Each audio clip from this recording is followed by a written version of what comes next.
का स्वागत है। मैं हूं सुमित। हफ्ते का पहला कारोबारी सत्र और भारतीय बाजारों भारी बिकवाली। सबसे पहले तो ऑब्वियस ही बात है, हैप्पी वैलेंटाइंस डे आप सभी लोगों को। और मार्केट में एक हेवी सेल ऑफ आज के सत्र में ज़रूर आता हुआ दिखाई पड़ा और ऑब्वियस ही बात है, ये आना ही था। मच ड्यू जो चल रहा था मार्केट में वो पैनिक आ ही गया। ऐसा नहीं है कि बाजार में कोई पहली बार बिकवाली आई है। इनफैक्ट अभी कुछ देर पहले किसी ने मुझसे बोला कि लार्जेस्ट सेल ऑफ के नंबर निकाल के दो जो अब तक की सबसे बड़ी बिकवाली हैं, तो उन परसेंटेज टर्म में तो निफ्टी का आज का फॉल आता ही नहीं है कहीं। जो टॉप 10 या टॉप 15 परसेंटेज फॉल है उसमें भी निफ्टी का परसेंटेज फॉल आज नहीं आता। हाँ, लेकिन अंकों के लिहाज से आंकड़े बहुत बड़े दिखाई पड़ेंगे और अभी ये निफ्टी की शायद ये 7वीं या सबसे बड़ी गिरावट होगी, 7वीं या 6ठी सबसे बड़ी गिरावट होगी। ऑब्वियस सी बात, आप ऐसा मान के चलिए कि जब निफ्टी ने 2008 में, 2007 में, 2012 में बड़े बड़े परसेंटेज फॉल दिए थे, उस समय पर निफ्टी के जोन्स छोटे थे। यानी कि निफ्टी उस समय कहीं 5000, 8000, 12000 इन जोन्स पे कामकाज करता हो, तो उनका बेस छोटा है जिसकी वजह से परसेंटेज फॉल भी बड़े नहीं दिखेंगे। लेकिन आज क्योंकि निफ्टी का बेस इतना बड़ा है तो इसलिए बड़ा फॉल आपको दिखाई पड़ेगा ही। आज 570 अंक की गिरावट बड़ी दिख रही है, लेकिन वो परसेंटेज में महज 3% की गिरावट है। स्मॉल कैप में महज 4% की गिरावट है, मिड कैप में महज 3% की बिकवाली है। लेकिन हमें इसलिए मैं बड़ी दिख रही है कि बड़े सारे पोर्टफोलियोज हायर लेवल से नीचे आ चुके हैं और बहुत सारे बढ़िया कंपनियों के शेयर भी हायर लेवल से नीचे आ चुके हैं, इसलिए पैनिक स्टेट ज़्यादा मचा हुआ है। ट्रिगर्स बहुत सारे हैं। अब आप जोड़ने के लिए बहुत सारी चीज़ों को जोड़ सकते हैं बाजार में इस बिकवाली के लिए, जिसमें आपके सामने आता है क्रूड, सबसे पहला ट्रिगर $95 पर। फिर आता है यूक्रेन रशिया का इशू दूसरे नंबर पर। तीसरे नंबर पर आता है LIC का IPO। ऑब्वियसली बात है, बड़ा IPO आ रहा है तो बाजार से पैसा निकलेगा ही, जाएगा ही वो। FIS की बिकवाली जो लगातार जारी है, ये एक और बड़ा ट्रिगर है। इकोनॉमिक जो ग्रोथ थी वो भी स्टेबलाइज होती दिख रही है। चौथा, अर्निंग सीजन खत्म हो चुका है। पांचवा एंड XYZ, ऐसे बहुत सारे रीजंस आप जोड़ते चले जाएंगे। लेकिन ऑन द कॉन्ट्ररी, अगर आप तेजी में भी देखना चाहेंगे तो कुछ चीज़ें ऐसा नहीं कि खराब ही है सब कुछ अच्छा भी है। कॉर्पोरेट इंडिया की ग्रोथ अच्छी है ही, इंडिया की डिमांड सिनेरियो अच्छा है ही, तो ये दो पार्ट तो आप रख लीजिए। यूक्रेन और रशिया का इशू आज से नहीं है, 2014 से चल रहा है, तो वो एक बड़ा कंसर्न है। क्रूड एक ज़माने में $160 भी दिखा चुका है अभी, लेकिन $90-95 पे ही है, तो वो दिन भी हमने देखे हुए हैं। आप क्या देखना चाहते हैं वो आपके ऊपर है। आपको अगर तेज़ी देखनी है आप तेज़ी देखेंगे, आपको मंदी देखनी है तो आप मंदी देखेंगे। रीज़न दोनों के आपके सामने रखे हुए हैं। कुछ कंपनियां जो लॉस मेकिंग हैं उनकी तो हालत ख़राब होनी ही थी। मिसाल के तौर पे पेटीएम, लेस प्रॉफिट वाली कंपनियां, नायका, जोमेटो, जो हाल फिलहाल की लिस्टिंग थी बहुत ही ओवर प्राइस थी, वो नीचे आते हुए दिख रही हैं। कुछ कंपनियां जो मजबूत छत्र हैं वहाँ भी गिरावट है, ऐसा नहीं वहाँ नहीं गिरावट है, लेकिन वहाँ गिरावट उतनी नहीं है जितनी आमतौर पे देखी गई। TCS एक एग्जाम्पल है जो आज एटलीस्ट हरे निशान में था, क्योंकि बायबैक के प्राइस का सपोर्ट आ गया उनको। बायबैक प्राइस पहले से ही तय था, डेट आ गई है, तो वो एक बड़ा ट्रिगर मिल गया जिसकी वजह से वो तेज़ी में है। बाकी बैंक्स टूट रहे हैं, HDFC ग्रुप अंडर परफॉर्म कर रहा है, तो मैं मान के चल रहा हूँ इन सब पे सवाल आएंगे ही, इसलिए मैं पहले ही उनके जवाब दे देता हूँ। HDFC ग्रुप में अंडर परफॉर्मेंस की वजह बहुत सारी पहले से ही चल रही है कि वो सक्सेशन प्लान नहीं है, दिक्कतें हैं, जिसकी वजह से वो शेयर ऑलरेडी टूट रहे हैं। इन टोटल मार्केट में आज प्रेशर था। प्रेशर में मिड कैप, स्मॉल कैप सबसे ज़्यादा बीट ले रहे थे आज। नए IPOs में बिकवाली थी, ओवर प्राइस शेयरों में बिकवाली थी, लॉस मेकिंग कंपनियों में बिकवाली थी। उसके अलावा बिकवाली सारे इंडिसेस में थी। जहाँ जहाँ पर बढ़िया तेज़ी आई थी वहाँ पर सब में बिकवाली थी। अच्छी कंपनियाँ वो थी जिनमें 5% सर्किट थे, एटलीस्ट वो 5% पे लॉस रिस्ट्रिक्ट हो गया, लेकिन आप बेच नहीं पाए। तो ये सिचुएशन सिनेरियो आज बनता हुआ दिखाई पड़ा और इस सिचुएशन सिनेरियो के अकॉर्डिंग ही मार्केट्स आज प्ले आउट होता हुआ दिख रहा था। दोस्तों, अगर आप बाज़ार में अपना पैसा इन्वेस्ट करना चाहते हैं तो अभी जुड़े एंजल ब्रोकिंग के साथ में, क्योंकि यहाँ आपको मिलती है एक अच्छी एडवाइस और भरोसेमंद सर्विस, और यहाँ अकाउंट ओपन करना भी है बिल्कुल फ्री ऑफ कॉस्ट। तो आज ही जुड़े एंजल ब्रोकिंग के साथ में। अकाउंट ओपनिंग लिंक डिस्क्रिप्शन में है, आज ही अपना अकाउंट ओपन कराएं। खैर, लेकिन अभी भी संकेत कमज़ोर हैं, इस सिचुएशन अभी भी अवेटेड है, तो वेट एंड वॉच आपके पास एक ऑप्शन है। जितने भी नियर टर्म के ट्रेडर्स हैं जो पोजीशनल तौर पर माल को आज लेते थे, कुछ दिन में बेचते थे, वो अब थोड़ा इन्वेस्टर बन गए, उनका सिनेरियो बढ़ गया है।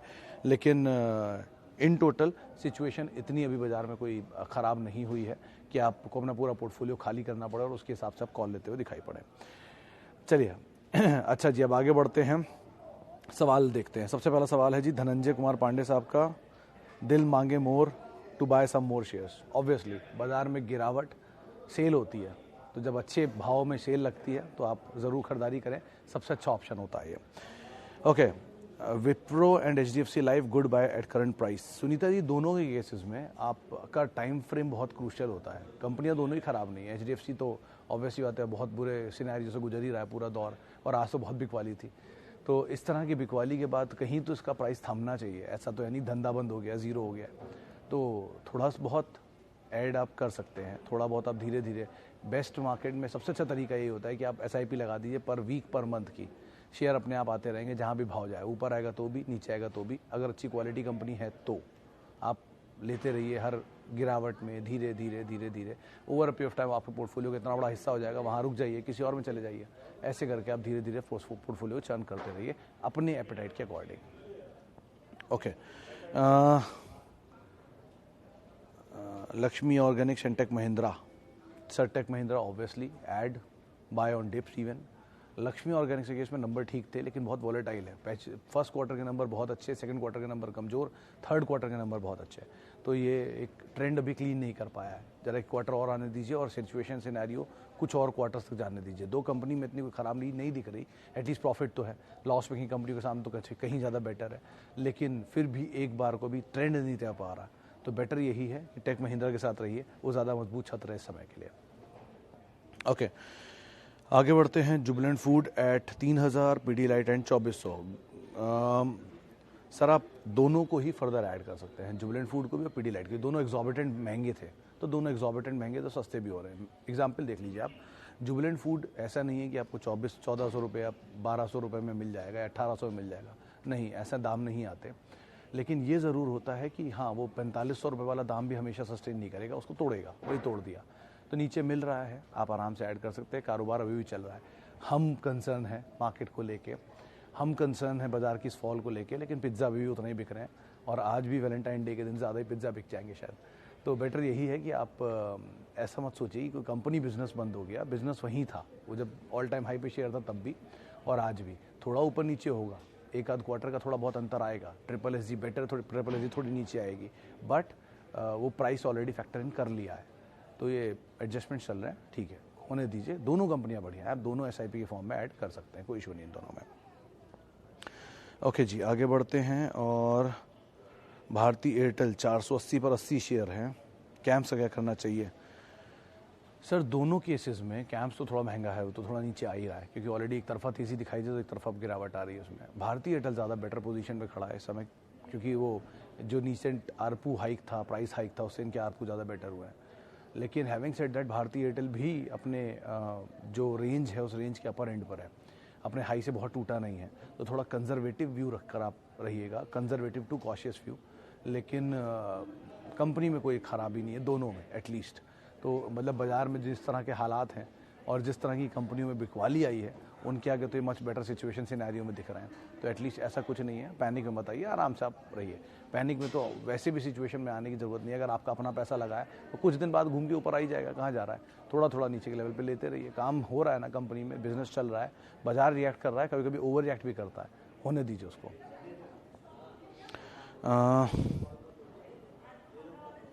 Will market go down, best share to enter? Sir market, Subin साहब, मार्केट कैन गो डाउन। मतलब मैं कोई ये डिसाइड नहीं कर सकता ना कि मार्केट नीचे आएगा कि ऊपर आएगा, मार्केट कहीं भी जा सकता है। लेकिन अगर मार्केट नीचे आता है तो आपको मौके देता है, और वो मौका अगर आपको ठीक लग रहा है तो आप ज़रूर एंटर करिए। मिसाल के तौर पर बहुत ही क्लीन गेम था, TCS 3500 रुपये पर आ गया था, 4500 रुपये पर उसका बायबैक प्राइस है, 3500 रुपये पर शेयर है। अगर वो शेयर ज़रा सा नीचे टूटता है तो उसकी बायबैक प्राइस की अट्रैक्टिवनेस और बढ़ जाएगी, क्योंकि आप 3500 में शेयर खरीदिए, 4500 में शेयर दीजिए, 1000 रुपये तो आपको वैसे ही मिल रहे हैं। तो और नीचे जाएगा तो अट्रैक्टिव होता चला जाएगा, तो HNIs और उसे खरीदेंगे, तो वो तो होना नहीं है। तो इसीलिए TCS बेस्ट बेट था, कितना नीचे आए ले लो, वो बायबैक का प्राइस से टूटने नहीं देगा। दूसरी तरफ टाटा कम्युनिकेशन 1170 रुपये पे तो टाटा ग्रुप ने स्टेक खरीदा है, और 1170 के जितना आसपास मिलता रहे लेते रहो, क्या दिक्कत है। वो घूम के वापस उस प्राइस को छोड़ देगा कभी ना कभी, क्योंकि जहाँ प्रमोटर कंपनी में खरीद रहा है वो तो उससे बेटर की ग्रोथ एक्सपेक्ट कर ही रहा है ना। तो इस तरह की चीज़ों को आप आइडेंटिफाई करिए, जहाँ जहाँ पे डील्स हो रही है। इंडिया बुल्स रियल एस्टेट 95-98 रुपये में डील हुई थी, वो डील के ऊपर अगर शेयर है तो ऑब्वियसली बात है वो डील, वो भरा वो तो नहीं छुएगा ना दोबारा, वरना जिन्होंने इसमें खरीदा है उनके लिए क्या अट्रैक्टिवनेस रह गई इसके अंदर। तो लाइकवाइज इन चीज़ों को आप आइडेंटिफाई करिए, बेसिक फंडामेंटल ट्रिगर्स हैं, इनको आप फॉलो करिए और उसके हिसाब से आप बने रह सकते हो। बाकी धंधा तो ऑब्वियसली है ही कंपनी का कि कितना चल रहा है, कैसा चल रहा है।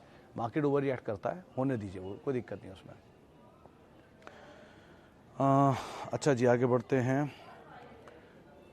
इतने सारे सवाल एक ही तरह के शेयरों पर देख रहा हूँ मैं। जुबिलेंट इंग्रेविया बने रहिए, कोई इशू नहीं है। मतलब देखिए सर, बहुत ही सीधी सी बात बता देता हूँ कि कोई भी कंपनी जिसका बिजनेस ठीक है, अगर उसमें कोई भी बड़ी गिरावट देखने को मिल रही है आज, तो वो इसलिए है क्योंकि ऑलरेडी भागे हुए थे। तो अगर वो थोड़ा नीचे आ भी रहे हैं 20%, 30%, 40%, टिल द टाइम उन कंपनी की इंडिविजुअली कोई बड़ी बुरी खबर ना हो, आप उसके अंदर आराम से बने रह सकते हैं। जब तक उसमें इंडिविजुअली बुरी खबरें नहीं आती, जैसे अब मिसाल तौर पे किसी कंपनी में लॉस आया है और लॉस बार बार आ रहा है तो वो बुरा है, लेकिन किसी कंपनी में लॉस एक क्वार्टर में आया है क्योंकि उसमें मैनेजमेंट चेंज हुआ है, तो ये बात को आप एडाइजेस्ट कर सकते हैं। तो लाइक वाइज सिचुएशंस देखिए और उस सिचुएशन के हिसाब से आप कॉल लीजिए। एक बार में पैनिक में कुछ भी बेचने की ज़रूरत नहीं, और कभी भी इसलिए नहीं बेचने की ज़रूरत है वो नीचे आ रहा है मैं बेच देता हूँ फिर नीचे ले लूँगा, ऐसा कभी नहीं होता। मान लीजिए आपने आज कोई शेयर बेच दिया ये सोच के कि मैं और नीचे ले लूँगा, और कल बाजार घूम गया और वहाँ से डबल हो गया, देन तो आप ही को दुख तकलीफ होगी। तो अच्छी कंपनी है तो आप उसे नीचे के दाम पे ऐड भी कर सकते हैं और होल्ड भी कर सकते हैं। समय दीजिए बाजार को, 1-2 दिन के लिए, 1-2 महीने के लिए, 6 महीने की ट्रेड्स के लिए कोई बाजार नहीं होता। 2021 जैसी ड्रीम रन 2022 में शायद ही देखने को मिले, वो सालों में एक बार होती है, तो आपने देखी 2021 में। तो वेट करिए, होता 2022-21 से बेटर हो सकता है 2022 स्टेबल रहे। अगर वो सिचुएशन सिनेरियो जैसा ही बने, अच्छा बिजनेस पकड़िए और बैठे रहिए शांति से, कुछ नहीं हो रहा उसमें।